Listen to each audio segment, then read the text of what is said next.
Muito bem, meus irmãos. Então, boa noite, graça e paz. É muito bom estarmos aqui mais uma vez para darmos continuidade aos estudos, né, da disciplina Métodos de Estudo Bíblico. Hoje, com a graça de Deus, a gente vai ver mais um passo do estudo bíblico indutivo. Queria saber aí se alguém tem alguma dúvida quanto à aula passada, alguma questão na plataforma, ou se a gente pode caminhar, né? Na aula passada nós falamos sobre a interpretação, que é o segundo passo, né? Se ficou alguma dúvida, caso não tenha ficado, eu vou aqui compartilhar o nosso conteúdo de hoje, Eu ok? já utilizei, viu, professor? Opa! Já utilizei na prática e, graças a Deus, nós conseguimos voltar aos nossos cultos lá em João Alfredo. Hum, Nesse domingo, foi ontem. hum, Aí é bom a gente praticar, né? com certeza. Aí eu já Esse, peguei um texto e comecei usei os dois primeiros, né? os dois primeiros. Depois coloquei a introdução, coloquei uma conclusão mais elaborada e a gente ficou bom, foi legal. Muito bom, que boa notícia. Facilitou. É bom saber que o irmão está usando, né, aquilo que está aprendendo para edificar o povo de Deus. Muito bom. E também exercitar, né? E Isso é também bom. exercitar. Ok, joia. Bem, Pastor, pois tanto não. na, tanto na apostila de Marcelo quanto na de Daniel, né, ele não aborda aqueles 4 pontos não do método, né? Ele só bota a observação, a interpretação e a aplicação. Ele não bota É, a de Daniel, ele aborda rapidamente a correlação. A do Marcelo Feltrin, ele não aborda. No entanto, esse livro aqui que eu apresentei para vocês, que é Métodos de Estudo Bíblico, o autor apresenta a correlação, né? Por que eu acho que a correlação é importante? Porque ela vai ajudar o aluno a ver como aquilo que ele está interpretando se relaciona com outras partes da Bíblia, né? É aquela ideia, um princípio de interpretação que diz assim: a Bíblia interpreta a Bíblia. A Bíblia é o seu melhor comentário. Então, você pode usar outros textos para ilustrar aquilo que você está tratando. Então, a correlação, ela ajuda nesse sentido. Mas, de fato, bem observado pelo irmão, algumas apostilas e livros não tratam da correlação, só tratam da observação, da interpretação e da aplicação. Na do professor Daniel, como eu disse, ele aborda rapidamente. Embora ele mostre na apresentação que ele só vai tratar dos 3 passos. O OIA, observação, interpretação e aplicação. Mas, para efeitos de interpretação e de estudo da Bíblia, é importante a correlação. Ok? Ok, meus queridos, vamos lá. Então, como eu disse para vocês, hoje nós vamos estudar a aplicação, certo? Vamos lá. E aí eu queria lembrar a vocês aquilo que a gente está tratando, né? O tipo de estudo bíblico que nós estamos tratando é o estudo bíblico indutivo, né? Aquele estudo bíblico que não leva ideias prontas para o texto, mas extrai do texto o sentido, ok? Esse outro aí é o método dedutivo. O dedutivo, a pessoa tem a ideia e vai para a Bíblia, né? Esse outro não. Esse outro, o indutivo, que é o que a gente está estudando, o texto bíblico é o ponto de partida e o ponto de chegada do estudo bíblico, ok? Muito bem, então vamos lá.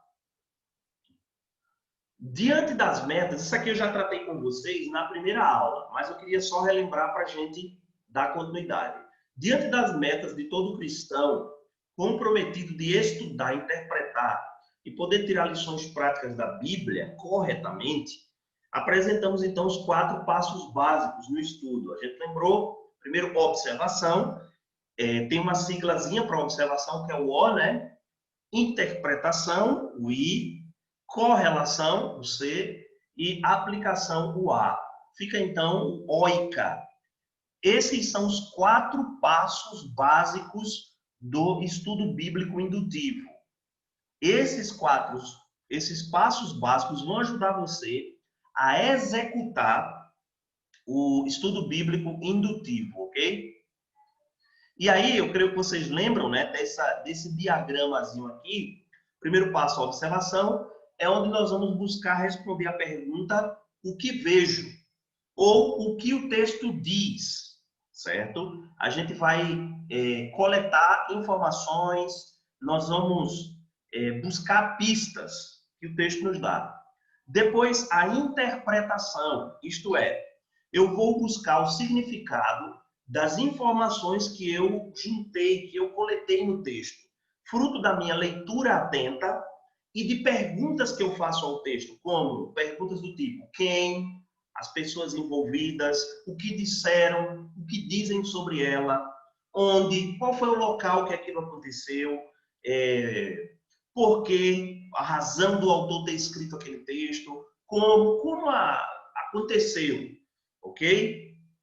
E aí depois eu vou, na interpretação, essas perguntas que eu fiz são da observação, como vocês sabem. Na interpretação, aí eu vou buscar o sentido ou o significado. O que significa? Aquilo que eu observei, o que é que significa? Então eu vou interpretar o que o autor quis dizer com aquilo que ele escreveu. Depois, eu vou então correlacionar ou relacionar aquele princípio, não é, aquele texto, aquela verdade, com outras verdades da Bíblia, tá bom? Com outros princípios da palavra de Deus, certo? E depois eu vou como praticar, certo? A aplicação na sequência, né? A aplicação, ou seja, como isso funciona, o que significa para mim.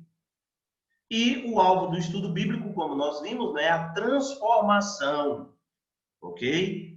Então, esses são os passos. Bem, continuando, nós vamos hoje falar sobre o 4º e último passo do estudo bíblico, que é a aplicação. Bem, vamos fazer algumas considerações iniciais sobre a aplicação, ok? Primeira consideração.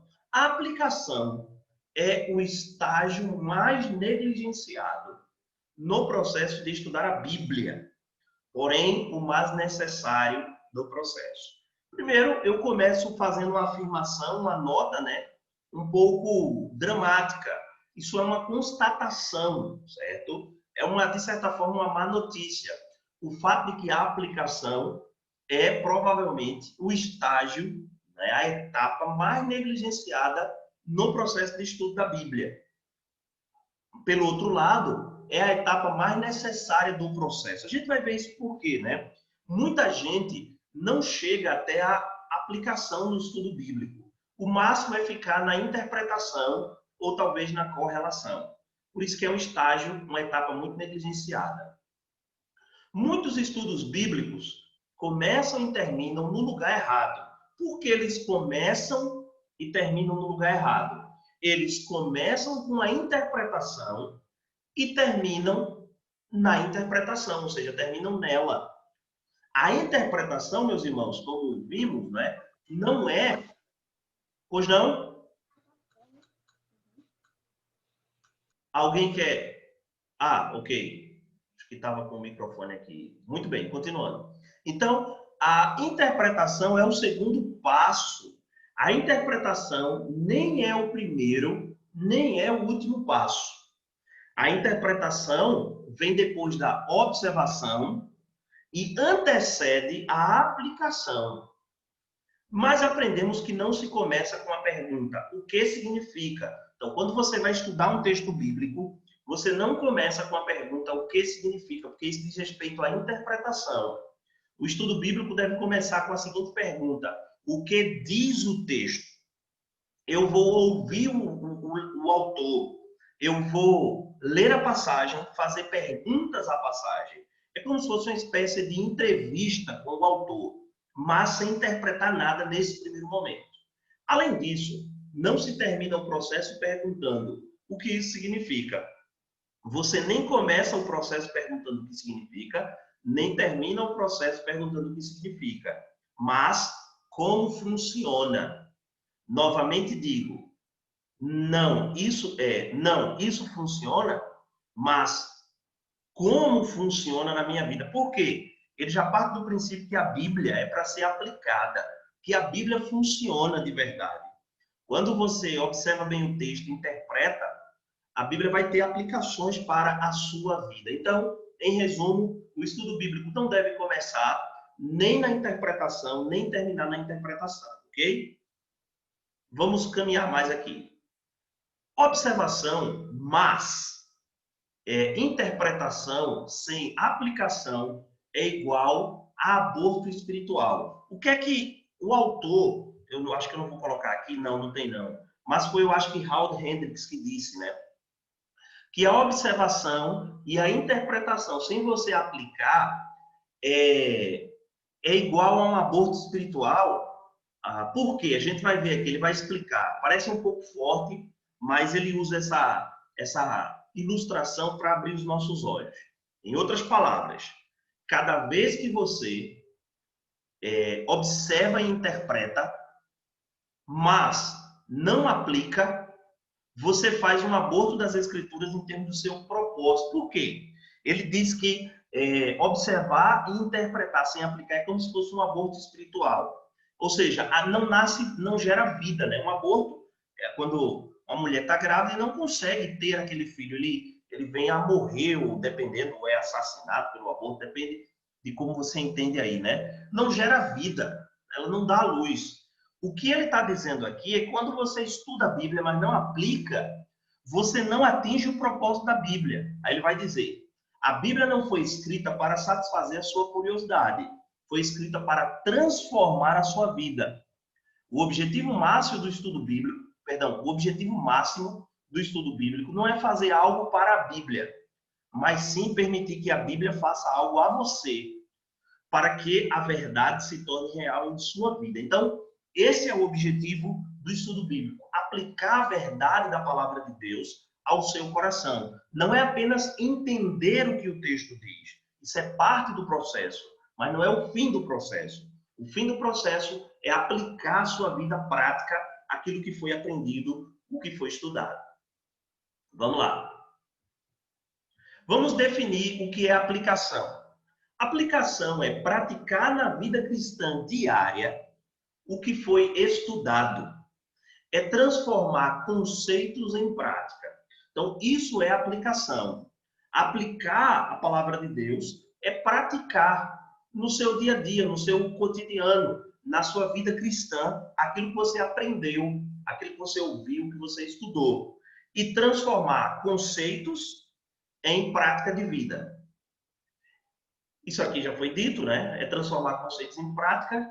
Uma coisa importante é que a aplicação é o ponto final do seu estudo bíblico. Lembra que dissemos, agora há pouco, que muitos estudos bíblicos começam e terminam no lugar errado, porque começa na interpretação e termina nela? Não. O ponto final do estudo bíblico é a aplicação, é a prática. Um estudo bíblico perde o seu objetivo se não chegar até o ponto de ser convenientemente aplicado. Ele perde o objetivo, a finalidade, né? De certa forma, é até um investimento, assim, jogado fora. Você estudar, mas não aplicar a sua vida. Bem, agora eu vou precisar da ajuda de vocês para interagirmos com alguns textos da Bíblia que nos mostram a importância de aplicar a palavra de Deus. Isto é, na primeira aula a gente viu que a própria Bíblia, ela requer que possamos estudá-la.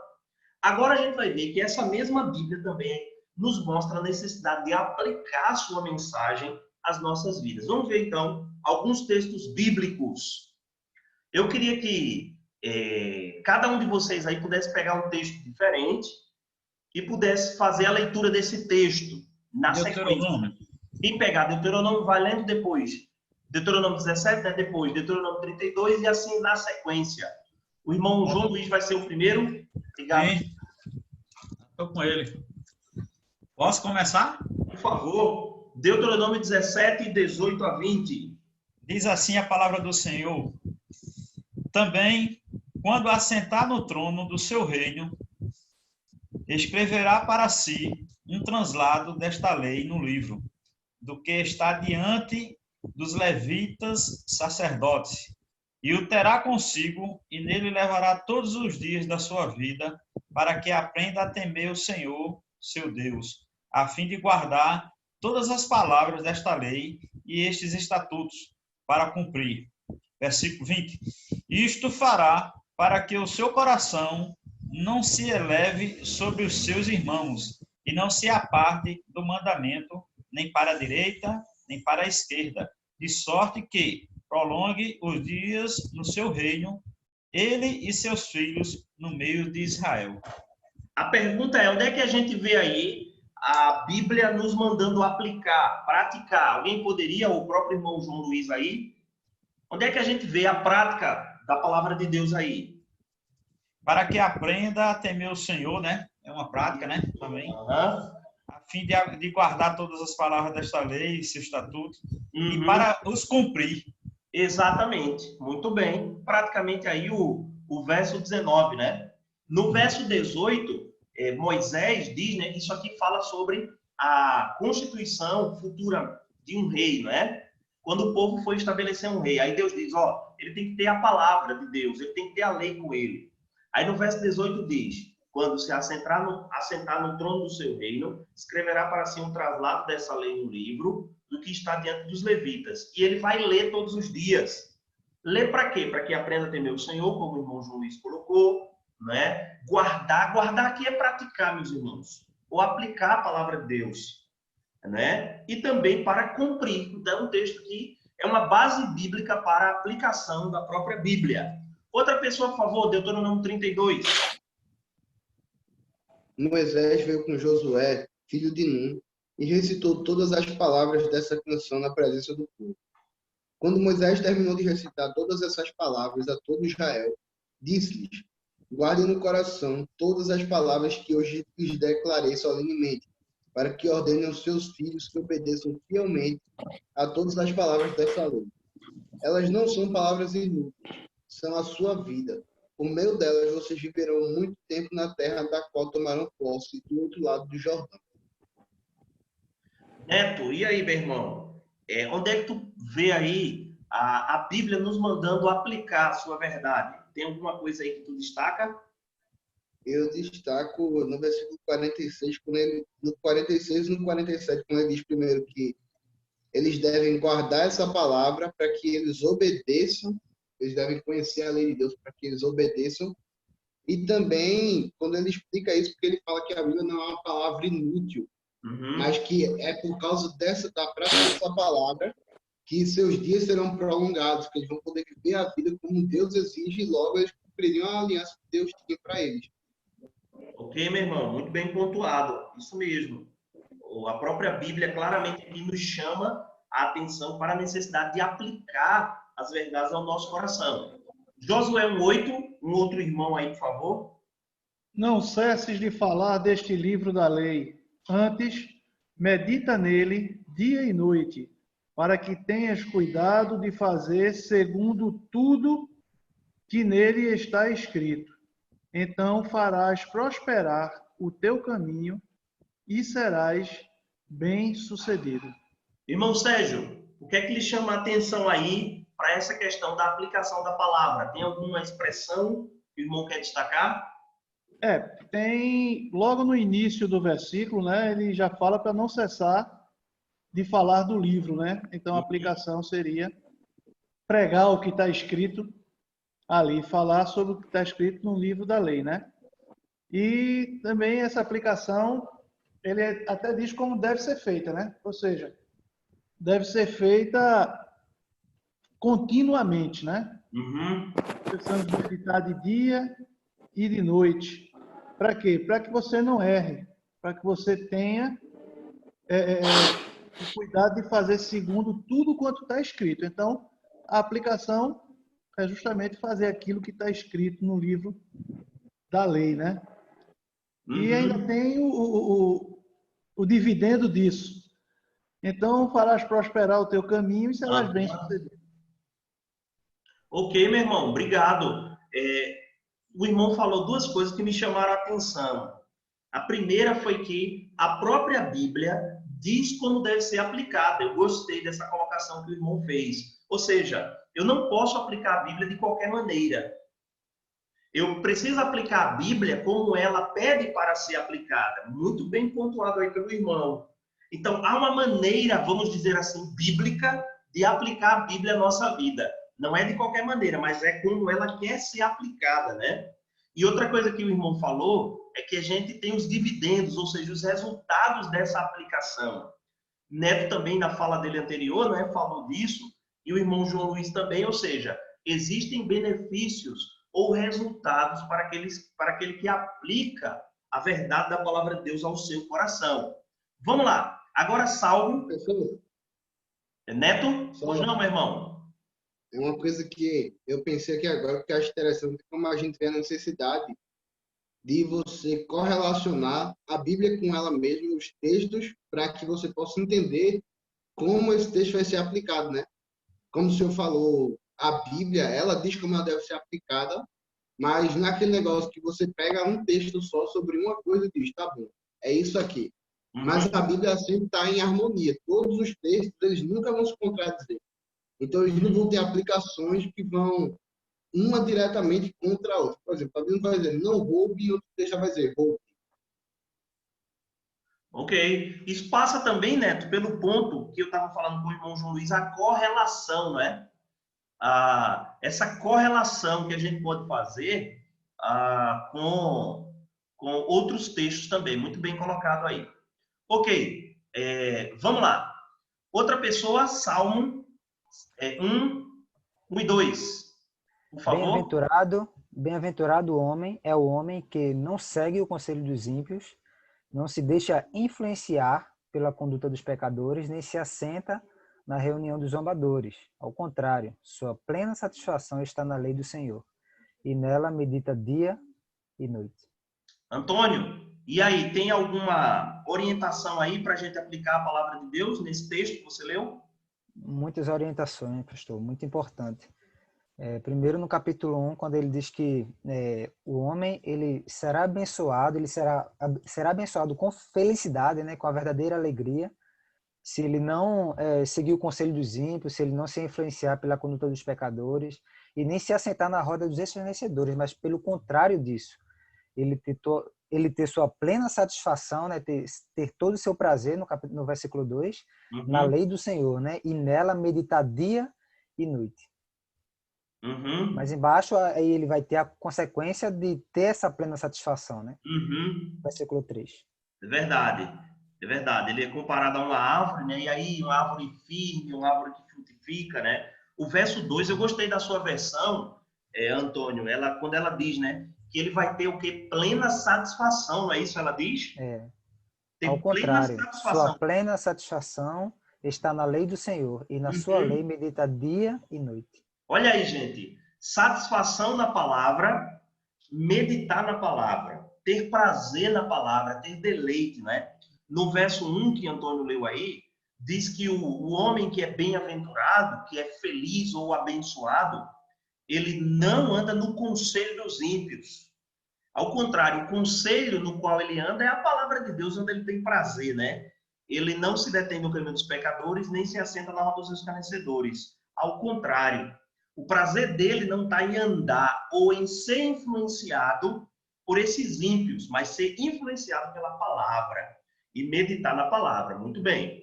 Mateus, outra pessoa, Mateus 7, 24 e 25. Outra pessoa, Mateus 7, 24 e 25.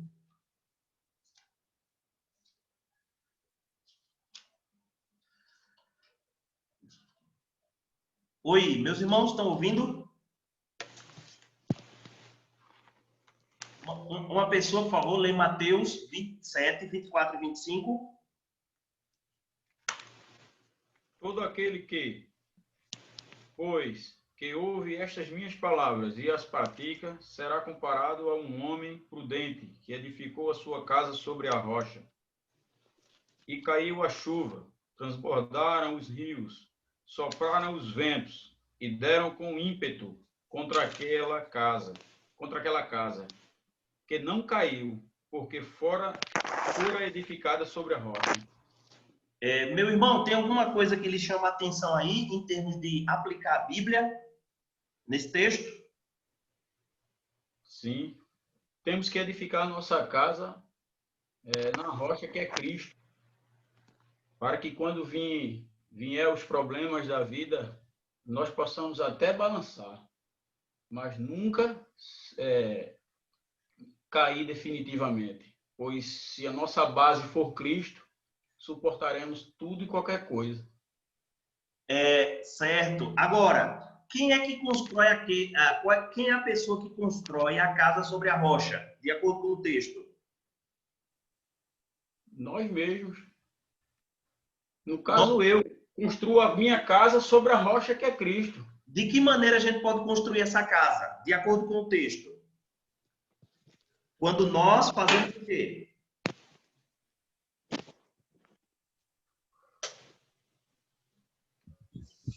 Como fomos prudentes. Aqui ele faz a comparação com o homem prudente. E quando é que a gente é prudente, de acordo com o texto? Quando a gente faz o quê? Com a palavra. Quando a gente edifica a casa sobre a rocha. E quando é que a gente edifica a casa sobre a rocha? Quando a gente faz o quê com a palavra? A gente só ouve a palavra? Não, coloca em prática isso. Ok. Quando a gente coloca em prática. Muito bem. Eu só não usei o termo prática, mas usei quando diz que quando nós edificamos a nossa casa na rocha. E temos por base Cristo, os ventos podem até surgir, nós podemos até balançar, mas nunca cairemos, porque a nossa base, a minha rocha, eu estou edificado em Cristo. Eu só não fiz usar o termo. É porque é o seguinte, veja, o texto diz assim, ó, todo aquele, pois, que ouve estas minhas palavras e as pratica, será comparado a um homem prudente que edificou a sua casa sobre a rocha.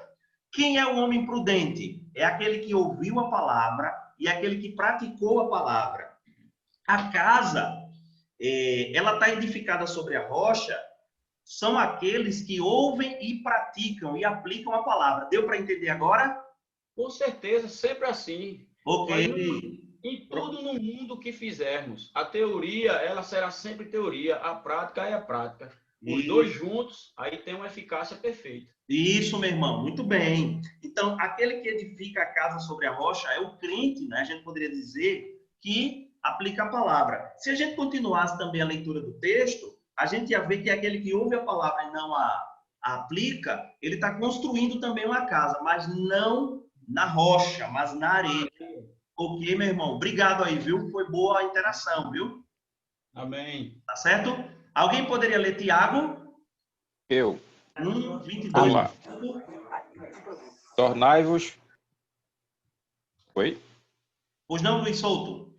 Pode ler. Tornai-vos, pois, praticantes da palavra e não somente ouvintes, enganando-vos a vós mesmos.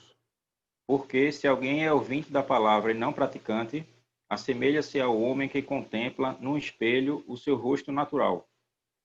Pois a si mesmo se contempla e se retira, e para logo se esquece de como era a sua aparência.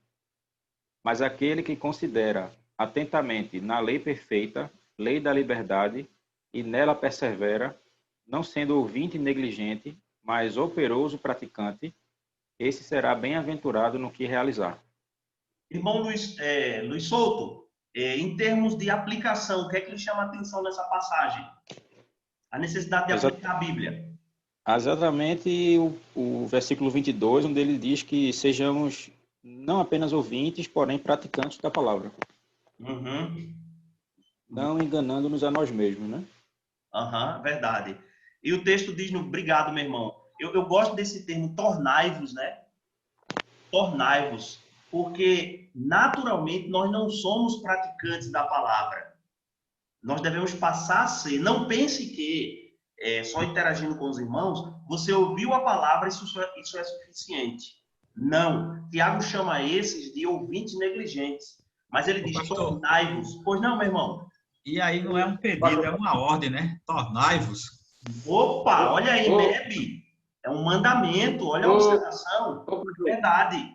É uma ordem, não é opcional. Eu não posso só ouvir a palavra, mas eu tenho que me tornar praticante dela. Pois não? Alguém ia falar? É uma exortação à aplicação da palavra. Isso, muito bem pontuado. É uma exortação à aplicação da palavra de Deus. Ótimo. Então, É fechou. interessante que é prático, né? É muito prático porque ele faz um exercício de dizer assim, é feito aquele que vê sua imagem no espelho, olha para ela e não vê mais. Porque lê a palavra de Deus, mas na hora de praticar não consegue mais lembrar da palavra de Deus. Isso é uma ilustração. Tiago é um autor muito prático, né? Ele ilustra, ele dá um mandamento. O irmão João Luiz observou bem. Olha aí uma observação do texto. Ó. Tiago dá um mandamento aos crentes: tornai-vos. E aí, para ilustrar isso que ele está dizendo, ele dá um exemplo prático de alguém que se contempla no espelho, até se admira com a própria imagem, mas ao sair dali esquece da própria imagem. Aí ele diz: esse é o ouvinte negligente. Ele ouve a palavra, mas essa palavra não causa nenhum impacto na sua vida, ele não a pratica. Ok, muito bem. E para finalizar, o último livro da Bíblia, né? Apocalipse 1:3. Alguém, por favor? Feliz aquele que lê as palavras desta profecia, e felizes aqueles que ouvem e as guardam, e que nela está escrita, porque o tempo está próximo.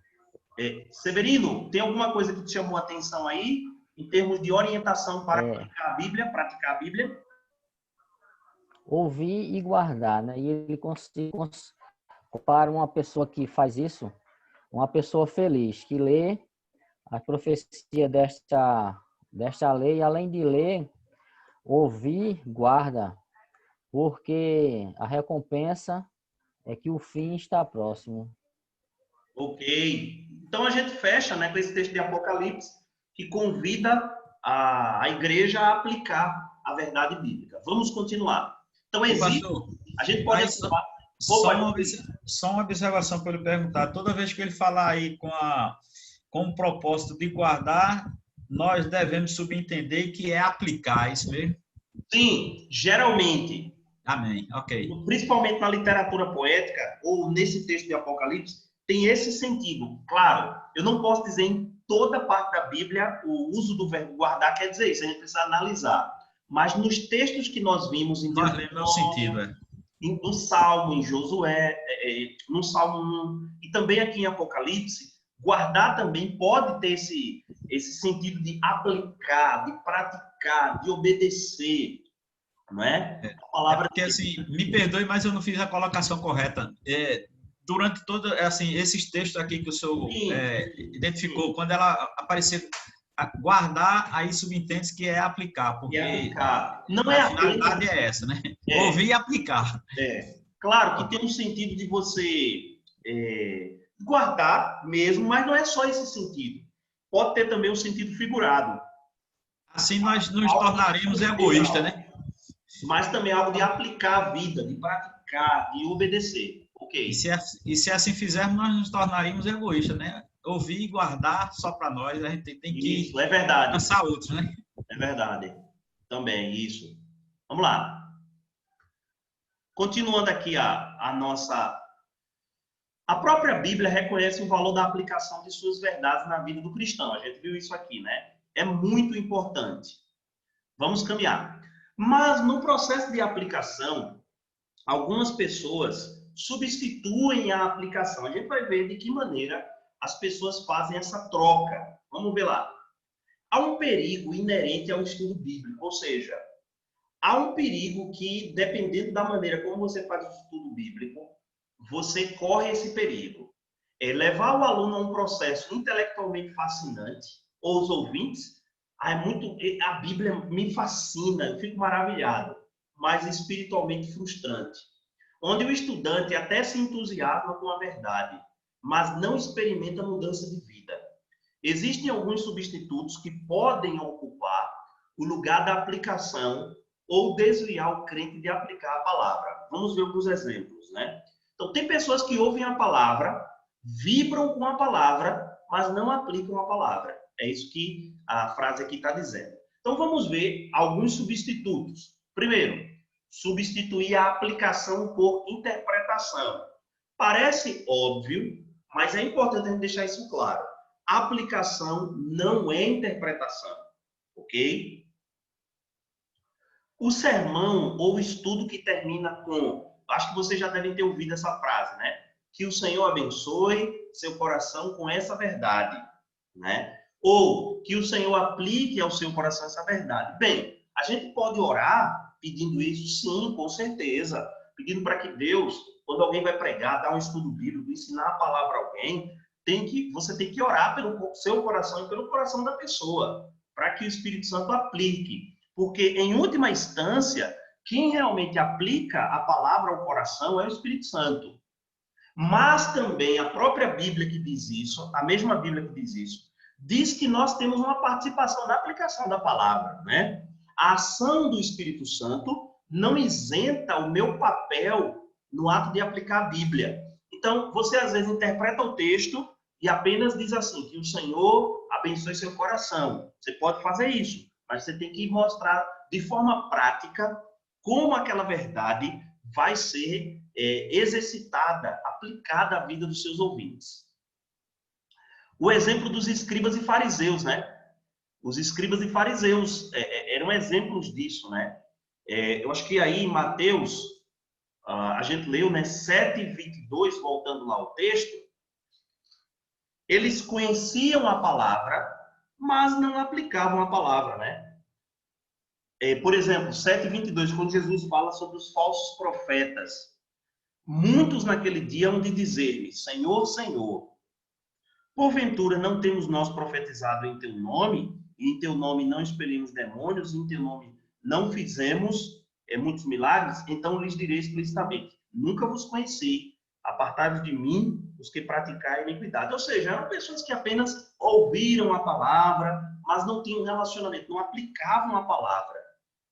Os fariseus eram esse exemplo. Jesus disse, né, no capítulo 23 de Mateus, ouçam o que eles têm para ensinar, mas não sigam o exemplo dele. Eles não aplicam a palavra. E aí a gente tem esses textos, né? Até eu li um aqui, não é propriamente sobre os fariseus, mas sobre os falsos profetas. Vamos lá. Outro substituto. Substituir mudança substancial por obediência superficial. Aqui aplicamos a verdade bíblica a áreas onde a estamos aplicando, não em novas áreas onde não a aplicamos. Não sei se vocês estão entendendo. Aplicar a Bíblia a áreas que você já está aplicando, ao invés de aplicar em áreas novas da sua vida, né? Ser um estudioso do seu coração, da sua própria vida e da necessidade diária que você tem da palavra de Deus e passar a aplicá-la em diferentes áreas da sua vida. O resultado, nenhuma mudança digna de nota em nossas vidas. Tem um exemplo aqui, né, de um vendedor que é honesto com a mulher, filhos, mas não totalmente com seus clientes. Aí o que é que Paulo vai dizer em Efésios 4:25? Que a gente não deve roubar. Acho que Neto, na fala dele, né, se eu não estiver enganado, ele chegou a mencionar aí essa passagem, esse texto aqui, né? Aí o texto diz aqui, por isso, deixando a mentira, o processo de mudança, né? Porque a aplicação tem como objetivo a mudança bíblica. Por isso, deixando a mentira, fale cada um a verdade com o seu próximo, porque somos membros uns dos outros. Então, não adianta ele ser honesto com a mulher, os filhos, mas não ser com seus clientes. Ele é desonesto. Não adianta a honestidade parcial. Tem que ser honestidade completa. Tem que deixar a mentira e falar a verdade. Por quê? Somos membros uns dos outros. A nossa mentira e desonestidade fere a comunhão dos crentes, né? Continuando. Substituir arrependimento por racionalizações. O que é isso? Vamos ver aqui. No momento em que a verdade começa a incomodar, procuramos desculpas para nos defender. Isso é o que ele chama de racionalizar. Não é? Ou seja, é tentar justificar, tentar dar o seu jeito para não aplicar a Bíblia. Um alarme soa. Nossa estratégia favorita é racionalizar o pecado, ao invés de nos arrepender. Quando nós ouvimos a palavra de Deus e a palavra toca em alguma área que estamos pecando, nós não devemos buscar explicar aquilo para Deus. O que nós devemos fazer é nos arrepender, confessar e dizer: Senhor, me ajude a mudar, a implementar mudanças na minha vida. Aquela experiência típica de domingo ou final de acampamento, né? Já é a outra forma de substituir. A ordem do slide aqui alterou.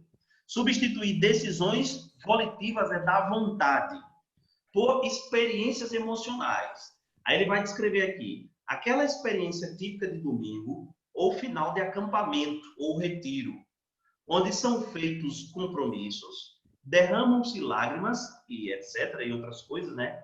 Mas em poucos dias tudo é esquecido e não se produz nenhuma verdadeira transformação. Eu não sei se você acompanha. Professor. Opa, meu irmão. Posso fazer uma pergunta aí? Pode. O senhor pode me dizer ou ter alguma ideia dessa expressão incomodar no grego, se ela tem um sentido diferente do nosso vocabulário? A expressão que, João Luiz? Incomodar? A expressão da palavra incomodar, se no grego ela tem um outro sentido? Não, eu realmente não conheço. Eu não sei se tem essa palavra no grego, eu não posso nem afirmar. Porque, assim, é muito contraditório, fazendo uma correlação, né?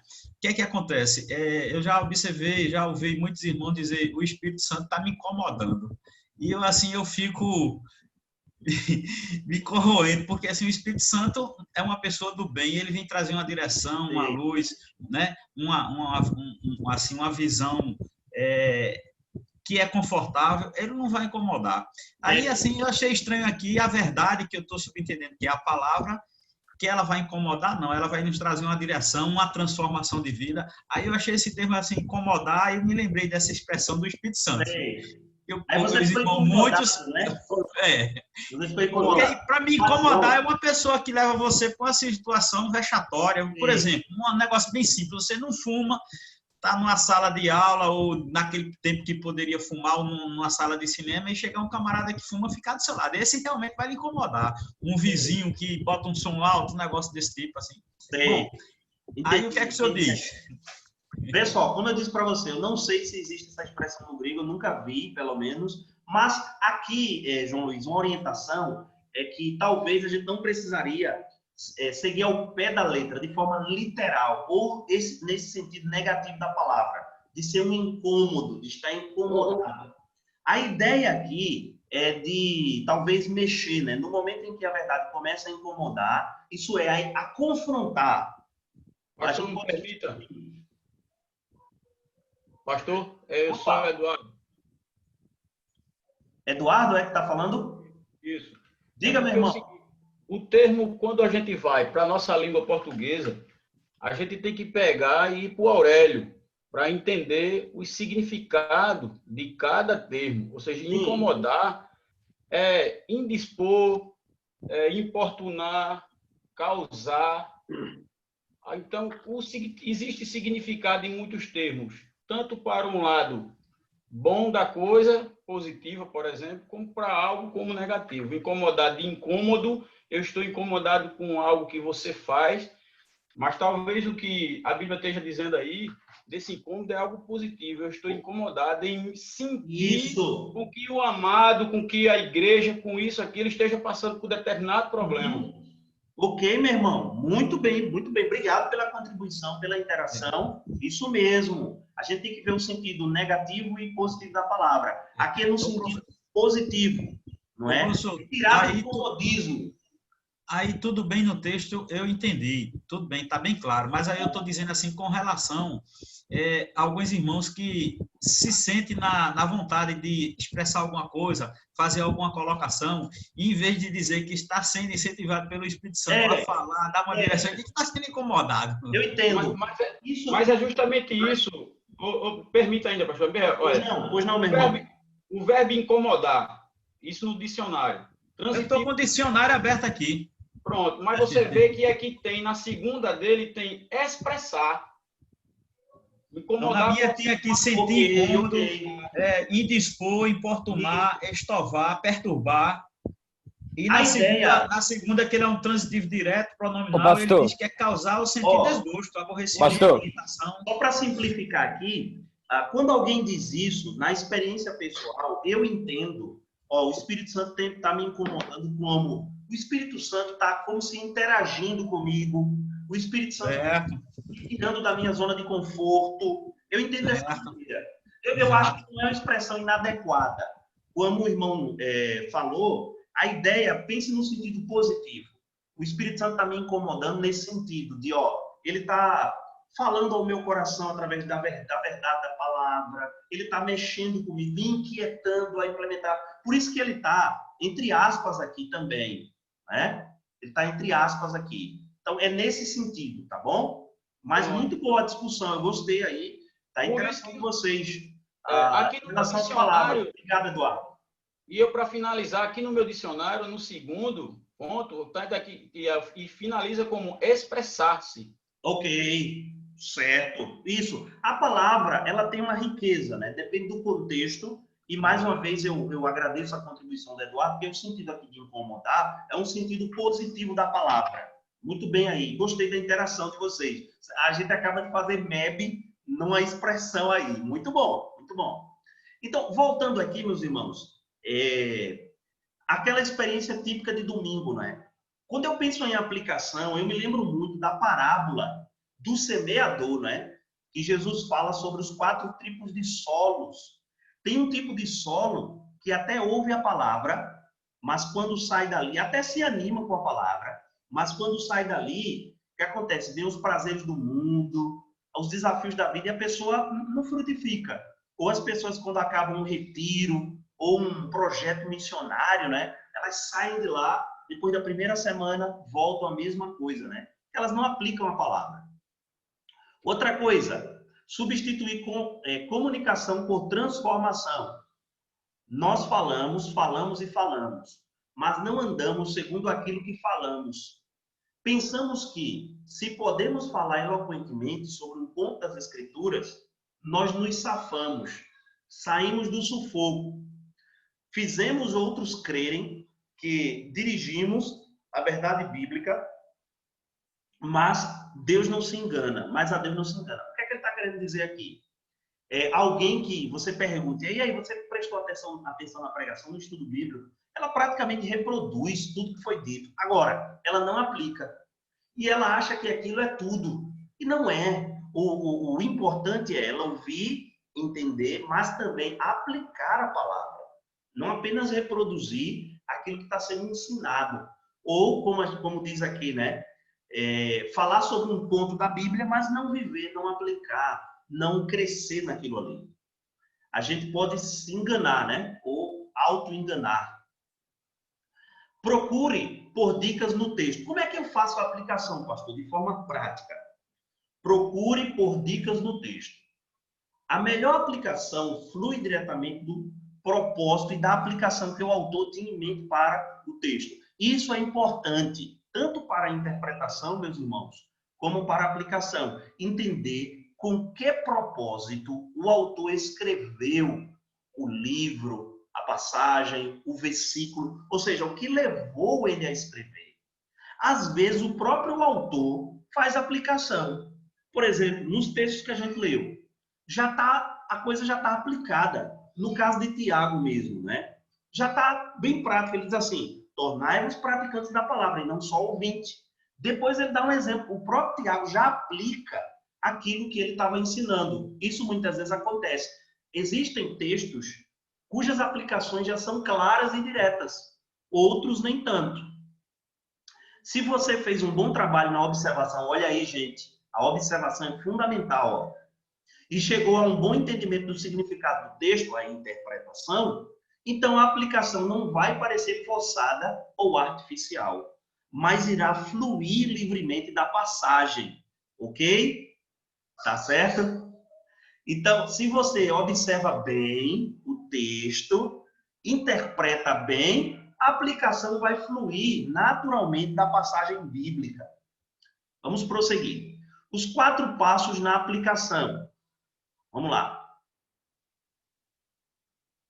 Primeiro, como aplicar o texto bíblico? Primeiro, conheça o texto. Não faça a aplicação do texto sem conhecer o texto, porque senão você pode tirar do texto aquilo que ele não está dizendo, ou fazer a aplicação de acordo com sua própria imaginação. Uma boa aplicação segue esse primeiro passo, conhecer o texto. E como é que eu conheço o texto? Alguém poderia dizer a mim aí, como é que eu conheço o texto? Como é que eu conheço o texto bíblico, irmãos? Observando. Interagindo com ele, fazendo perguntas, né? Fazendo perguntas. Lembrem-se que a observação é a etapa onde a gente vai tentar se familiarizar com o texto, tornar o texto familiar a nós e conhecido nosso, ok? Então, para você aplicar o texto, você precisa primeiro conhecer o texto. Conhecer o texto, ou seja, realizar a observação e a interpretação de forma exaustiva, profunda. Há apenas uma interpretação e várias aplicações. A gente viu isso na aula passada, né? Cada texto bíblico só tem uma interpretação ou um sentido, porém, várias aplicações.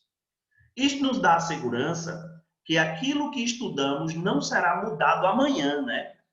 Então, a verdade bíblica não muda, ok? Mas a aplicação da Bíblia pode mudar, dependendo do estudioso, da época, a aplicação, ok? A interpretação não. A interpretação só é uma, mas a aplicação pode ter uma diversidade. Conheça a si mesmo. Isso é importante. Não só conheça o texto bíblico, mas também conheça a você mesmo. Porque primeiro a gente aplica a Bíblia, irmãos, à nossa vida. Além de conhecer o texto, precisamos conhecer também a nós mesmos. Em 1 Timóteo 4,16, Paulo adverte o jovem pastor, né, Timóteo, ele diz assim: tem cuidado de ti mesmo e da doutrina. Veja, o cuidado pessoal precede, isso é, vem antes do cuidado para com a doutrina. Note a ordem: cuide de si mesmo primeiro. Então, cuide da comunicação da verdade a outros. Por quê? Porque se você não conhece a si mesmo, fica difícil ajudar outras pessoas a aplicarem a Bíblia em suas vidas. Imagina, você está tentando ajudar as outras pessoas a aplicarem a Bíblia na vida delas, mas você não aplica na sua. Você não sabe como aplicar na sua vida. Isso é muito complicado. Olha o que é que Paulo diz a Timóteo, né? Primeiro, cuide de você, cuidado pessoal, e depois da doutrina. Dentro desse ponto ainda, desse ponto aqui, né, os 4. Primeiro foi a conhecer o texto e conhecer você. Ô, pastor. Oi, Matheus. É interessante que quando a gente vai estudar assim, o texto bíblico, né, para pregar, como a gente, para ensinar, a gente é impactado, né? A gente acaba aprendendo assim, e por estudar extensivamente, a gente acaba sendo bem impactado, e depois que a gente prega para nós mesmos, que vai pregar para os outros, né? Porque senão, se não mudou nada na nossa vida, quem vai adiantar a gente pregar para os outros? Isso. Boa reflexão. Muito bem pontuado, Matheus. Obrigado. Exatamente. Primeiro a nossa vida, depois a vida dos outros. E aí relacionar. Primeiro a gente viu conhecer o texto bíblico, observando, interpretando, mas também conhecendo a nossa vida. Depois relacionar. Tendo conhecimento do texto e da nossa realidade, devemos relacionar a palavra de Deus com a nossa própria experiência. Na verdade, entende-se melhor o cristianismo como sendo uma série de novos relacionamentos. Meus irmãos, cristianismo não é apenas um conjunto de regras ou de crenças. Cristianismo é relacionamento com Deus e com o próximo. O padrão bíblico para isso é 2 Coríntios 5,17, né? 2 Coríntios 5,17. O que é que diz? E assim, se alguém está em Cristo, é nova criatura. As coisas antigas já passaram, eis que se fizeram novas. Um texto riquíssimo, né? Quem está em Cristo é quem está unido a Cristo. Quem tem um relacionamento pessoal com Cristo é uma nova criação. As coisas antigas já passaram, ele agora passa a andar em novidade de vida. Por quê? Ele está em Cristo. Ele não está em Adão, né, no primeiro Adão, mas ele está em Cristo, que é o segundo Adão. Depois, meditar. Primeiro foi conhecer o texto, depois relacionar e agora meditar. A gente viu isso lá em Josué e a gente viu isso também no Salmo, né? A verdadeira meditação é ponderar ou refletir a verdade, na verdade, né? Com vistas a deixar que ela auxilie e reajuste nossas vidas. Não significa uma ginástica mental que procura esvaziar a mente, mas entrelaçar as escrituras no tecido da vida diária. A gente já leu aqui esses textos, né? Meditar é importante. Antes disso, eu queria só... Meditar seria realmente refletir, né? Ponderar. Você ficar pensando naquele texto bíblico, fazendo perguntas a ele, como ele se aplicaria à sua vida, justamente se demorando no texto, né? No bom sentido da expressão, e aí questionando, levantando perguntas, indagações e buscando aplicar áreas específicas da sua vida. Isso é a meditação que a Bíblia fala. Não é aqui a ideia da meditação oriental, né? Em que quanto mais você se esvazia, melhor é. Na meditação bíblica, se há um esvaziamento, seria do seu próprio pecado e de seus pensamentos pecaminosos. Mas também a meditação bíblica envolve o se encher da palavra, né? Se encher da palavra, pensar na palavra. Essa ideia de meditação como sendo um esvaziamento apenas é uma ideia mundana. A meditação bíblica é se encher da palavra, pensar na palavra. E 4, praticar. O objetivo do estudo bíblico é a prática da verdade. As escrituras foram escritas para treinar atletas e equipar soldados para a realidade da vida. Devemos nos perguntar, existe alguma área da minha vida onde essa verdade se faz necessária e a seguir partir para a prática? Vamos lá, seguindo. Meditação é a mistura, voltando a esse conceito, né? Meditação é a mistura da escritura. Leitura traz a verdade para a nossa cabeça. Isso aqui foi um puritano, né? Um pastor puritano chamado Thomas Watson. Ele disse assim, meditação é a mistura da escritura. Leitura traz a verdade para a nossa cabeça. Meditação atraz para o nosso coração. Leitura e meditação precisam estar juntas. Meditação sem leitura é errada. Leitura sem meditação é estéril. Ler sem meditar é infrutífero e sem proveito. Medite no que você lê. E aí o Salmo 119 nos ajuda muito a isso, né? A palavra hebraica para meditar significa ser intenso de mente. Meditação sem leitura é errado. E é um pulo para o engano. Ler sem meditar é infrutífero e sem proveito. Significa avivar os sentimentos, ser aquecido pelo fogo da meditação. Então, esses irmãos do passado, eles levavam a sério o processo de meditação. Como ele diz aqui, né? Meditar significa avivar os sentimentos, ser aquecido pelo fogo da meditação. É quando a gente reflete na palavra, né? Ou a gente busca aplicar a palavra. Diretrizes para se fazer uma boa aplicação. Vamos lá. Diretrizes para se fazer uma boa aplicação. A aplicação do texto bíblico precisa ser personalizada, ok? Você precisa, tem uma outra palavra que a gente usa, né? Customizar, né? Customizar ou personalizar a aplicação, trazendo para você mesmo, ok? fazer uma avaliação pessoal da sua vida, da sua conduta, né?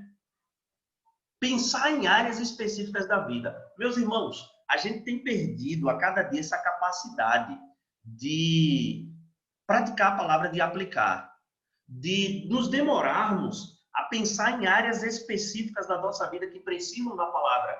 E aqui eu estou partindo da ideia de que a Bíblia, ela tem tudo a ver com cada área da nossa vida. Ela nos diz como viver de forma a agradar e glorificar a Deus em cada área da nossa vida, de forma integral. Agora, infelizmente, né, a gente tem negligenciado isso. E aí tem algumas perguntas que nos auxiliam nesse processo aí de aplicação, ok? Tem algumas perguntas que nos ajudam nesse processo de aplicação. Quando a gente vai a algum texto, a gente poderia, por exemplo, perguntar: há algum exemplo a ser seguido naquele texto bíblico? Algum exemplo de vida? E esse exemplo pode ser um exemplo positivo ou negativo. Se for positivo, eu sigo. No entanto, se for negativo, eu aprendo com ele, mas não sigo. Okay? Então, na Bíblia, a gente tem muitos exemplos de servos de Deus, né? De homem de Deus, certo? E o que é que a gente tem que fazer? Reproduzir esses exemplos na nossa vida. Vamos ver aqui. Digamos que eu estou lendo o Salmo 119, como eu até mencionei aqui, verso 18, onde o salmista diz assim: desvenda os meus olhos, para que eu contemple as maravilhas da tua lei. Qual o exemplo aqui que eu devo seguir do autor? O exemplo é de orar a Deus, pedindo que ele possa abrir os meus olhos, para que eu entenda, né, ou contemple as maravilhas da lei. Outra coisa também nesse texto aqui, claro, não está aqui, né? Mas isso demonstra, meus irmãos, para mim, duas coisas. A humildade daquele escritor ao pedir a Deus que possa desvendar os seus olhos, ou seja, ele não é capaz de entender a Bíblia por ele mesmo, a não ser pela ação de Deus, mas também a dependência do autor do Salmo 119. Ele está dizendo para nós: eu dependo do Senhor para entender a tua palavra. Já que Deus é o autor da palavra, para entender a palavra, nós temos que recorrer ao autor da palavra. Só que muitas vezes a gente não faz isso. Às vezes porque temos algumas técnicas, eu vou usar essas técnicas e vou fazer um excelente estudo bíblico. Técnica é importante, método é importante, mas, meus irmãos, não é tudo. Em relação à Bíblia, técnica é apenas um instrumento. Não podemos esquecer que precisamos do auxílio de Deus para entender a sua palavra. Ok? E vários outros exemplos aí dos autores sagrados na palavra do Senhor. Não sei se alguém tem alguma dúvida aí. Alguém quer dar alguma contribuição contra isso? Deixa eu só voltar. Pastor, e aí é muito importante lembrar que, como o senhor já falou nas aulas anteriores, que é o único livro que a gente lê na companhia do autor, né? Sim, muito bem pontuado, é verdade. A Bíblia é o único livro em que nós lemos em companhia do seu autor último, que é Deus, né? Nós podemos contar com ele, porque existe essa natureza espiritual da Bíblia. E a nossa condição espiritual, em certo sentido, é importante. A gente até viu, né, nas primeiras aulas de MEB, que para interpretar a Bíblia só precisa ser regenerada. Precisa ser crente, ter fé, né? Como Paulo diz em Coríntios, né? As coisas espirituais, elas são discernidas espiritualmente. O homem natural, ele não entende as coisas. E entender ali, meus irmãos, não é apenas uma mera capacitação intelectual. Entender ali diz respeito a aplicar a palavra, a viver a palavra, ok? Muito bem lembrado aí, João Luiz. Então, quando eu estou aplicando de forma prática, eu me pergunto: tem algum exemplo na passagem que eu posso imitar para agradar a Deus? Outra coisa, há um pecado que eu devo evitar, né? Existe algum pecado que eu não devo praticar a partir do momento que eu li a passagem? ok? E aí a gente pode ver na hora quando a gente está lendo um texto, um mandamento, né? Uma orientação do Senhor, a gente olhar e dizer, puxa, esse texto fala diretamente a um pecado contra o qual tem lutado. Eu preciso evitar esse pecado. E como é que a Bíblia diz que eu vou evitar esse pecado? Quais os recursos que ela me dá para evitar esse pecado? Então, eu preciso analisar. Lembra que um dos critérios para a gente aplicar a Bíblia é conhecer o texto bíblico, mas também conhecer a nós mesmos. Conhecer a nossa vida. E aí nós vamos saber, né? Qual pecado específico. E aí, isso é importante porque, irmãos, quando a gente vai confessar pecado, a gente parece que generaliza, né? A gente diz assim, Senhor, perdoa os meus pecados. Mas alguém já disse, é importante dar nome ao pecado. Qual foi o pecado? Contra quem você cometeu? Né? O que foi que levou você a pecar? Porque isso é um processo de arrependimento, de confissão. O que é confessar pecado? Confessar é literalmente concordar com Deus, né? É você se colocar no lugar de Deus quanto à atitude de Deus para com o pecado. E qual é a atitude de Deus para com o pecado? Reprovação. E aí você condena a si mesmo. Por exemplo, veja no Salmo 32. Alguém pode abrir aí, por favor, Salmo 32. É um salmo... 32 não, perdão. 51. O Salmo 32 também é de confissão, mas tem uma questão aqui no 51. A gente pode ler aqui para adiantar um pouco, a partir do verso 3. Os versos 3 e 4 do Salmo 51. A gente conhece aqui o contexto, né? Olha aí, irmãos, a gente fazendo um estudo bíblico. Para eu entender o versículo, eu preciso saber o contexto. Nesse caso aqui, o contexto histórico, né? Qual é o contexto histórico dessa passagem? É aquele episódio em que Davi está sendo confrontado pelo profeta Natã por causa do seu adultério, e aí ele vai e confessa a Deus o seu pecado. Esse é o contexto histórico da passagem. O que nos dizem os versos 3 e 4? Pois eu conheço as minhas transgressões e o meu pecado está sempre diante de mim. Pequei contra ti somente, e fiz o que é mal perante os teus olhos, de maneira que serás tido ou justo no teu falar e puro no teu julgar. Obrigado, irmão. Irmão Luiz. Meus queridos, tem uma coisa que Davi diz aqui que me chama muito a atenção. E quando eu leio isso, eu vejo a compreensão que aquele homem tinha do pecado. A seriedade com a qual aquele servo de Deus levava o pecado. Ele tem uma compreensão profunda do pecado. Ele diz assim no verso 3, eu conheço ou eu reconheço, como dizem algumas versões, né? Eu reconheço as minhas transgressões. O meu pecado está diante de mim. Ele não tenta esconder, né? Ele reconhece o seu estado de miséria, de pecaminosidade. Ele diz contra quem o pecado é cometido. Ele diz, pequei contra ti. Pois não?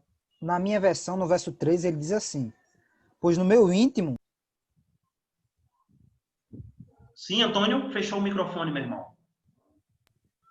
No verso 3, ele vai dizer assim, na minha versão, pois no meu íntimo reconheço as minhas transgressões e trago sempre presente o horror do meu pecado. Ô, Antônio, essa é a NVI, é a tua? Essa é King James. Rapaz, muito boa, viu? A King James é uma excelente tradução. É uma excelente tradução. Para quem estuda a Bíblia, a King James é uma ferramenta muito boa. Vocês estão vendo aí, meus irmãos? Outra coisa que emete também, né? É que quando você está estudando ou lendo um texto bíblico, compare as versões. Use versões diferentes. Veja que a versão aí do nosso irmão Antônio nos ajudou também, né? Olha só, quando Davi diz, no meu íntimo, ok? Muito bem. Aí no verso 4, Davi diz, pequei contra ti. Ele reconhece contra quem é todo ato do pecado, é contra Deus. Ele diz que fez o que era mal. Ele classifica, né, ou rotula, chama aquilo que ele fez de algo mal, condenável. E ele diz assim, de maneira que serás tido por justo no teu falar e puro no teu julgar. Isso aqui é confissão. Isto é, Davi se coloca ao lado de Deus contra a sua própria condenação. Não sei se vocês estão entendendo o que eu estou dizendo. Confessar é concordar que Deus está certo e eu estou errado. É dizer assim, Senhor, pode me condenar. Senhor, eu estou errado. Isso é confissão. Como é que diz, Antônio, a tua versão aí no verso 4, por favor? Eu estava doido para falar, pastor. Ele diz assim: pequei contra ti somente, e pratiquei o mal que tanto reprovas. Portanto, justa é a tua sentença, e incontestável, ao julgar-me condenado. Exatamente. É uma sentença justa. Olha aí o que ele diz. É uma sentença justa. Muito bem, muito bem. Isso é confessar, concordar com Deus. Deus, o Senhor está certo, pode me condenar, eu sou um miserável mesmo. Então, há algum pecado. Na aplicação, é importante a gente ser muito prático, irmãos. Temos que ser práticos. Há algum exemplo que eu devo seguir no texto? No caso aqui de Davi, qual o exemplo que a gente poderia seguir? Sinceridade na confissão, seriedade para com o pecado, se colocar ao lugar de Deus quando eu for confessar. Olha aí, ó. Isso é tudo isso é aplicação à minha vida, né? Há uma promessa a se reivindicar e a gente precisa ter cuidado nisso aqui, porque tem muita gente nos dias de hoje reivindicando promessas bíblicas que não é diretamente para a própria pessoa. Precisa ter muito cuidado, principalmente, né, com as igrejas neopentecostais, essas igrejas, né, que falam muito de prosperidade e enfatizam muito de forma distorcida essa questão. Mas a gente sabe que existem promessas bíblicas legítimas, ok? Eu falei lá, por exemplo, no Salmo 32, que é o de arrependimento também. Há uma promessa ali, de certa forma, no verso 1, quando Davi diz, bem-aventurado aquele cuja iniquidade é perdoada. Qual é a promessa? É que aquele que tem seus pecados perdoados obtenha felicidade. Felicidade é receber o perdão dos pecados, ok? Existem promessas na palavra de Deus. Agora, a gente tem que estudar o contexto, saber se aquela promessa pode ser realmente reivindicada ou não. No caso lá de Apocalipse, lembrei agora, também, né? Há uma promessa lá em Apocalipse. A gente leu, né? Apocalipse 1:3. Ele diz assim, ó, bem-aventurados aqueles que leem e aqueles que ouvem as palavras da profecia. As palavras da profecia, só um parêntese, porque Apocalipse é um gênero, irmãos, que é uma mistura. Apocalipse não é só profecia. Apocalipse envolve profecia, mas Apocalipse é um tipo de literatura específica na Escritura, chamada de literatura apocalíptica. Apocalipse mistura profecia, Apocalipse mistura carta também, o gênero carta, né, como a gente vê aqui no texto, não é? Também, certo? Porque ele diz assim, ó, ele considera o seu livro como o livro da profecia. Então ele diz assim, bem-aventurados aqueles que leem e aqueles que ouvem as palavras da profecia e guardam as coisas nela escritas. Há uma promessa aqui para aqueles que ouvem e aqueles que guardam a palavra. É que eles serão bem-aventurados. Eles serão felizes. Então, a gente pode afirmar que a verdadeira felicidade na Bíblia consiste em estudar a palavra e aplicar a palavra na nossa vida. Isso é felicidade. Não é? Essa é a promessa de felicidade na Bíblia. Conhecer a palavra, aplicar no dia a dia a palavra. Outro princípio aqui, que nos auxilia, ou pergunta que nos auxilia na aplicação. Há uma oração a se repetir. Deixe-me contar a experiência de um servo de Deus, acho que todos vocês o conhecem, o pastor, escritor, teólogo Augusto Nicodemos. Ele, certa feita, compartilhou como é a vida devocional. Ele compartilhou um pouco da vida devocional dele e me chamou muito a atenção. Ele diz que, geralmente, quando está fazendo a devocional, aquele período de meditação particular dele, ele ora o texto que ele leu, né? Por exemplo, se ele leu um salmo, né? A gente estava agora no Salmo 51, foi isso? Eu achei essa experiência muito impactante. A gente está no Salmo 51. Então, ele lê esse salmo e depois ele vai orar esse salmo, né? Talvez ele, não sei se ele tem todo o salmo decorado, mas você também pode orar, lógico, de olhos abertos. Aqui não é essa questão, né? Mas, por exemplo, você diante de Deus, Senhor, é como se você particularizasse. É como se você trouxesse para a sua vida o salmo, Senhor. E depois que você leu e meditou, aí você, Senhor, compadece-te de mim, segundo a tua benignidade, segundo a multidão das tuas misericórdias. Deus, apaga as minhas transgressões. Senhor, lava-me completamente da minha iniquidade. Purifica-me dos meus pecados. Senhor, eu conheço as minhas transgressões. O meu pecado está sempre diante de mim. Deus, eu reconheço que pequei contra ti. Eu pequei contra o Senhor. Eu fiz o que é mal diante dos teus olhos. Senhor, eu nasci na iniquidade. Em pecado a minha mãe me concebeu. E aí ele continua, né? Verso 7. Senhor, purifica-me, limpa-me. Senhor, faz-me ouvir com júbilo. Faz-me ouvir júbilo e alegria. Verso 10. Deus, e aí é um pedido, né? Cria em mim um coração puro. Renova dentro de mim um espírito inabalável. Senhor, por causa do pecado, eu perdi a alegria da salvação.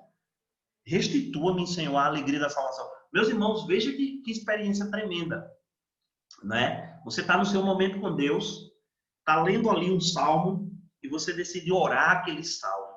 Se dirigir a Deus com as palavras inspiradas do autor e fazer uma oração de agradecimento, de confissão, pedir a Deus um coração novo.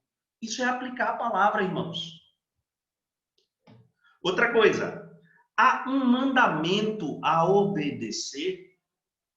Mandamentos são ordens, são comandos de Deus, né? Há algum mandamento no texto que eu preciso obedecer? A gente viu no texto lá de Tiago, né? Até, eu não sei se foi o irmão João Luiz ou Humberto que destacou no início da aula, né? Pastor, tem um mandamento aí, né? Tem uma ordem.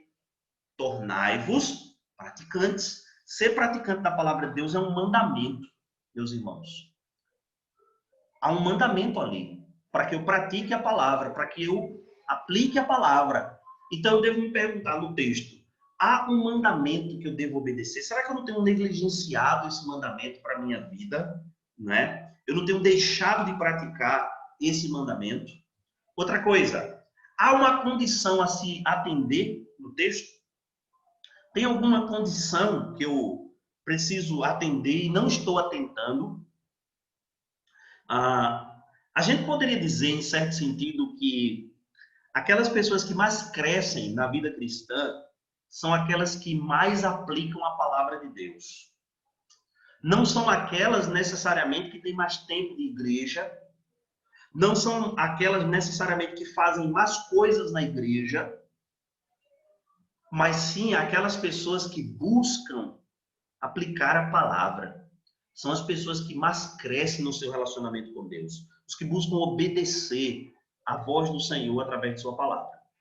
Há algum pensamento novo sobre Deus? Né? Essa é a definição da palavra teologia, né? Teologia é um pensamento sobre Deus. A Bíblia foi escrita para nós conhecermos a Deus. Certo? Então, no texto bíblico, é uma pergunta que a gente pode fazer. O que é que eu aprendo sobre Deus nesse texto? Por exemplo, no Salmo 51, que a gente está analisando de forma bem superficial. O que é que a gente aprende sobre Deus? Os irmãos, vamos fazer um exercício prático aí, até o verso 6. Vão me dizendo aí o que é que a gente aprende sobre Deus no Salmo 51, de 1 a 6. Quem é Deus de acordo com esse texto? O que ele nos revela sobre Deus? Ele é um Deus piedoso, né? No capítulo 1, piedoso, misericordioso. No verso 1, não é, Antônio? Você diz? Isso, no verso 1. É um Deus piedoso, misericordioso, né? É ele quem nos purifica de todo pecado. Uhum. Olha só, gente, quantas qualidades de Deus. Alguém mais? Tem mais aí, né? Se os irmãos quiserem compartilhar aí, fique à vontade. Né? Obrigado, Antônio. Eu pensei que você ia dizer tudo, meu irmão. E não deixar nada. Não, tem que compartilhar, né? Certo? Alguém mais quer destacar alguma coisa sobre a pessoa de Deus aqui nesse texto?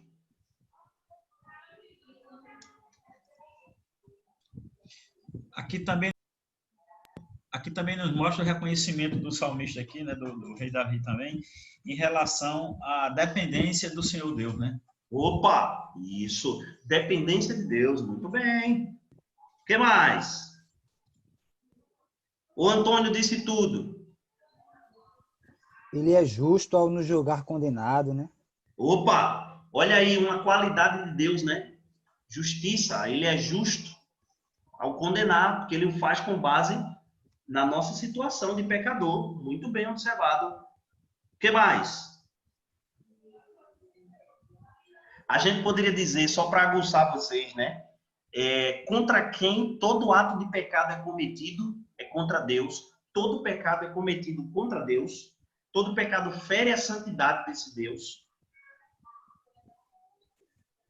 Irmãos, vocês estão observando como estudar a Bíblia é algo prático? Agora, presta atenção nisso aqui. É algo prático quando nós temos as ferramentas corretas e a utilizamos de forma correta. Deu para me entender? Vocês me entenderam? Estudar a Bíblia é algo prazeroso e prático quando nós sabemos usar os métodos certos para estudar a Bíblia.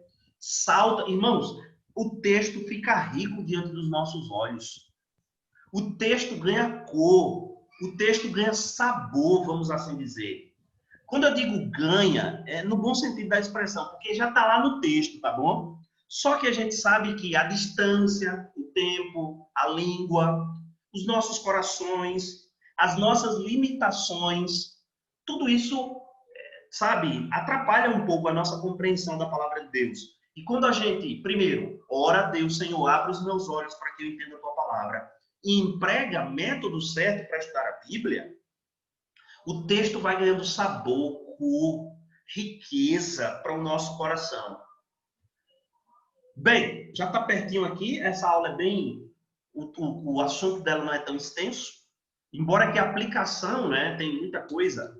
Esse é o autor desse livro aqui, o Walter Henrichs, esse livro Métodos de Estudo Bíblico. Ele também escreveu um outro que é Princípios de Interpretação Bíblica. Ele disse uma coisa que é muito, muito impactante à nossa vida. Olha o que é que ele diz. Através dos séculos, a aplicação da palavra de Deus se expressa constantemente com a maior necessidade do cristianismo. Mesmo nos tempos bíblicos, Deus repetidamente repreendia seu povo por deixar de fazer a aplicação de suas verdades. Meus irmãos, que assertiva, que colocação tremenda. A maior necessidade, meus irmãos, da igreja é de praticar a palavra, é de conhecer a palavra e de aplicar a palavra. Sabe por quê? As nossas igrejas estão indiferentes, frias, claro, no sentido geral, tem exceções. Mas sabe por que a gente vê crentes que não frutificam? Porque eles não estão aplicando a palavra. Eles não estão vivendo a palavra. Essa talvez seja a maior carência da igreja. Conhecer a palavra, aplicar a palavra. Deus, várias vezes, exortava o seu povo a aplicar a palavra dele, a ter os ouvidos para isso, a levar a sério o mandamento do Senhor. Ok? Bem, eu queria ouvir as impressões de vocês aí sobre a aula. Se alguém tem alguma dúvida, porque eu vou daqui a pouco explicar para vocês como é que vai ser essa semana de atividade nossa. Eu vou deixar assim, porque caso alguém queira perguntar sobre algum material, ou, perdão, algum slide, eu posso voltar aí a algum ponto. Alguém tem alguma pergunta? Alguém quer deixar impressão sobre a aula? Algum ponto que não ficou claro? Alguma coisa, irmãos? Para mim, pastor, impressão muito boa, né? Eu que tenho, assim, tentado ajudar algumas pessoas a poder ler a Bíblia, a poder ter um relacionamento melhor com Jesus, me ajudou muito, até porque nesse primeiro ciclo, né, eu só lia com eles e daí a gente falava sobre a passagem junto e tal. E daí eu falava do sempre pôr em prática aquilo que a gente está lendo, né? Mas com isso eu vou poder, de fato, agora ensinar eles dessa forma aqui, né? A observar a palavra de Deus, a relacionar, né, a palavra de Deus, a meditar e a praticar também, né? Então, para mim, foi de extrema importância e me ajudou muito. Eu já de fato, sabia, né, um pouco sobre isso e tentava praticar durante o meu dia e fazer da melhor forma possível. Mas, lógico que com essa aula, com essa matéria, tem me ajudado muito a exercitar isso e a melhorar cada vez mais. Então, para mim, 100%. Estou muito feliz. O professor, corroborando aí com as palavras do meu irmãozinho aí, eu tenho observado, assim, em grupo de estudos, né, a preocupação de você estudar a palavra, de entender e nunca se chegar a esse ponto que a aula nos alertou aqui, a aplicação para nossas vidas, para hoje. Então, assim, ficava faltando esse gancho para fechar o ciclo de dizer, ó, o que a gente estudou hoje, a gente tem que praticar amanhã. Começar agora, porque assim, como falou Tiago, né? Se a gente não praticar, a gente esquece. E aí agora eu estou percebendo em grupo de estudo que a gente tinha para trás, agora não. Se eu estiver participando do grupo de estudo, eu vou refletir, ó, vamos abrir um parênteses aqui de destaque. Temos que praticar o que foi estudado e bater sempre nessa tecla, porque senão é como o Walter falou aí, vai ser uma gestação estéril, né? Essa expressão que ele usa, né? O estudo bíblico ou a interpretação sem aplicação é um aborto, ou seja, porque não gera vida, não gera mudança, gera apenas informações intelectuais, todo mundo se admira, mas não aplica. E aí, irmãos, além de mostrar, né, interagindo com vocês aqui, além de mostrar a importância e a necessidade da palavra, nós temos que mostrar às pessoas como elas devem aplicar a palavra. E aí Jesus foi um mestre por excelência, né? Ele mostrava às pessoas como elas poderiam aplicar aquilo que ele estava ensinando, né?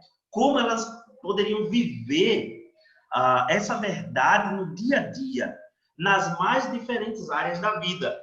Porque na sua igreja, você tem pessoas que exercem, não é, diferentes profissões.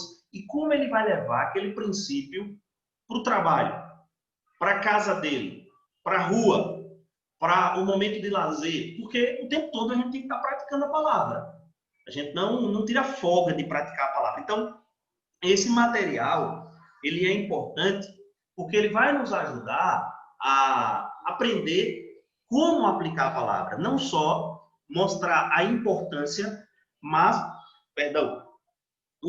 a maneira de aplicar. Então, ó, conhecer o texto, conhecer você, conhecer as pessoas que você tá pregando para elas, né? Mais alguém? Alguém quer deixar, ficou com alguma dúvida? Quer deixar a sua impressão? Ô, pastor. Opa, Humberto, pois não? Pastor? Eu acho que, assim, a aula, para mim, ela resumiu-se em Tiago 1, 22 a 25.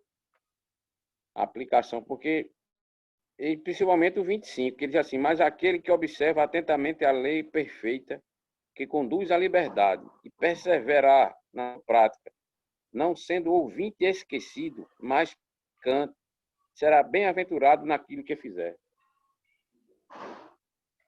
Essa aula, ela... Muito bem, gostei aí do resumo do Tiago. Ok, meus queridos, vejam só. Essa semana, não sei se vocês observaram o nosso cronograma, lá naquela parte, né, que o pastor Glebo sempre orienta os alunos antes de navegar pela matéria, observar a ementa da disciplina.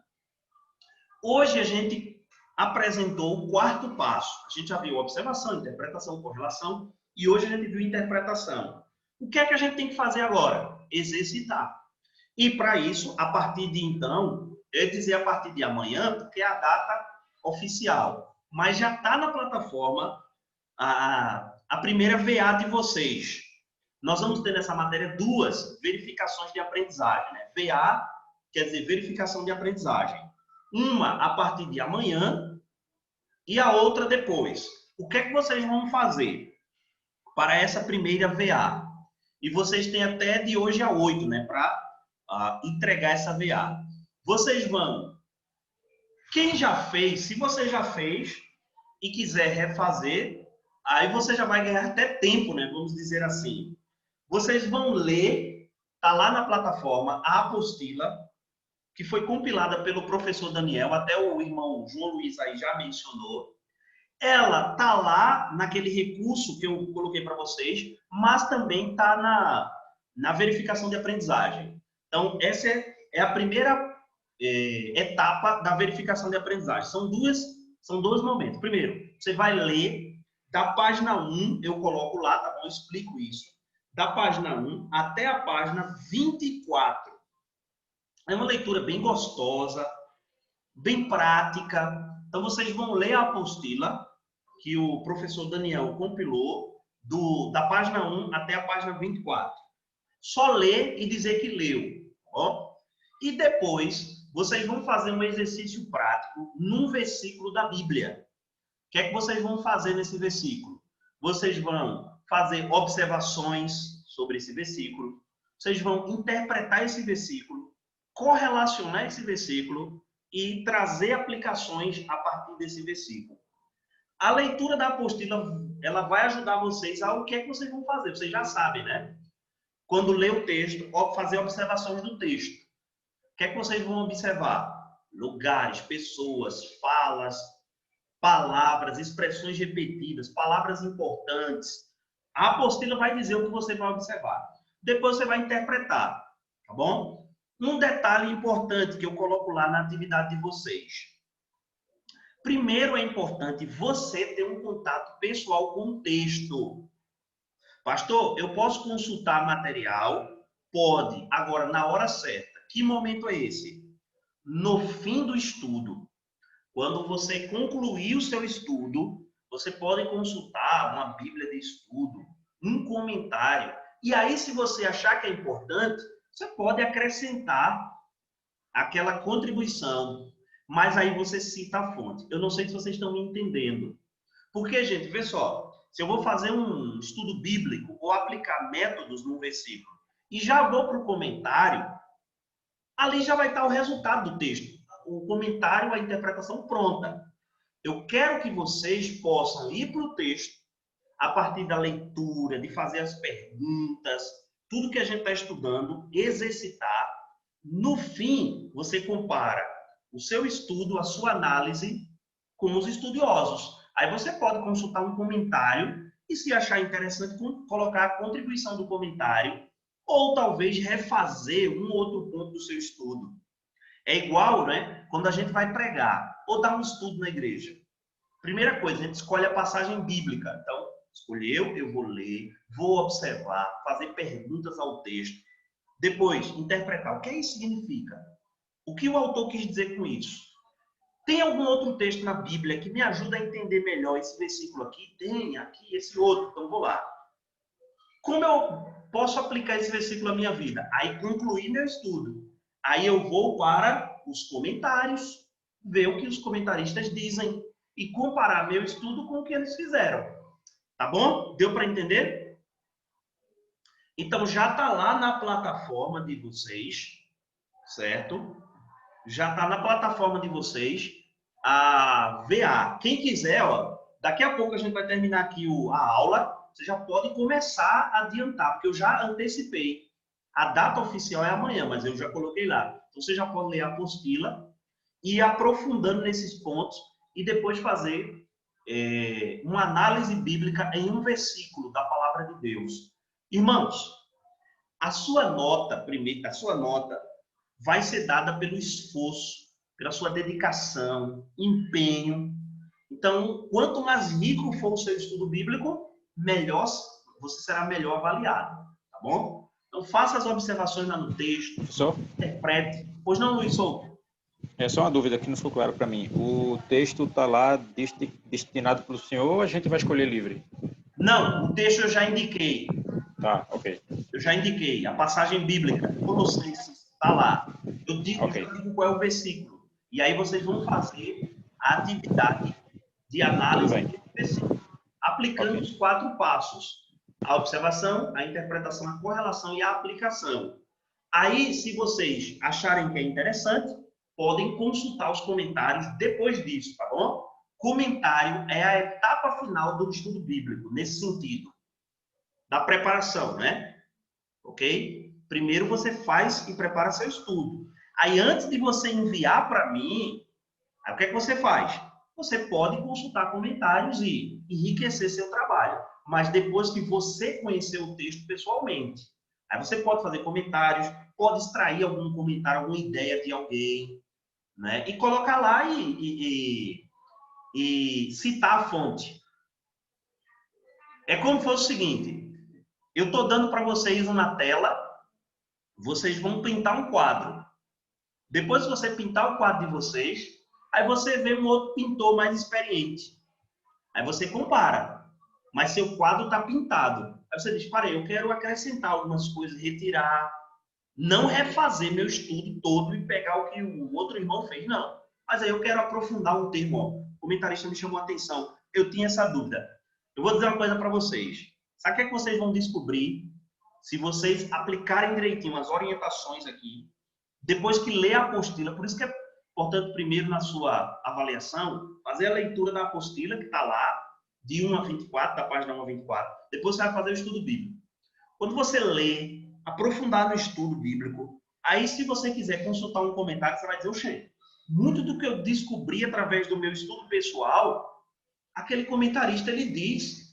Lembra que um dos objetivos de MEB é a alegria da descoberta, né, no estudo bíblico. Você vai descobrir a verdade da palavra de Deus. Certo, meus irmãos? Alguém tem alguma dúvida sobre a avaliação? Por mim, tranquilo, pastor. Então, vamos fazer o seguinte. Eu já posso liberar aqui vocês para quem quiser ir adiantando, né? Tem alguns irmãos aqui que trabalham o dia todo. Você já pode começar a fazer sua avaliação. Eu indico para você. Comece pela leitura da apostila. Faça a leitura, depois vá fazer a análise do texto bíblico. Ok? Muito bem. Então, Deus abençoe aí a vida de vocês. Foi bom. A partir da semana que vem, se Deus quiser, a gente vai falar sobre alguns métodos de estudo. Método sintético, analítico, tá bom? Como a gente estuda um livro da Bíblia, como a gente estuda um parágrafo, se Deus quiser. Ok? Então vamos orar ao Senhor, agradecendo pelo estudo de hoje. Senhor, muito obrigado pelo tempo que tu nos deste na tua presença. Obrigado também por esse estudo da tua palavra, ou ferramentas para conhecer mais a tua palavra. Ó Deus, nós pedimos que o Senhor nos ajude a crescer no conhecimento da tua palavra. Que o Senhor abra o nosso entendimento, nos fortaleça, tenha misericórdia de nós, abençoe essa turma, que eles possam, ó Deus, usar bem as ferramentas dessa disciplina para conhecer a tua palavra. E como vimos hoje, Senhor, para aplicar a tua palavra. Abençoa as nossas vidas, nos dê uma noite de paz na tua presença, em nome de Jesus. Amém. Meus irmãos, boa noite, Deus abençoe vocês. Amanhã eu coloco a gravação da aula lá na plataforma, tá? Amém. Deus abençoe a todos. Deus abençoe, pastor. Amém. Deus na paz. Bem, boa noite. Boa noite.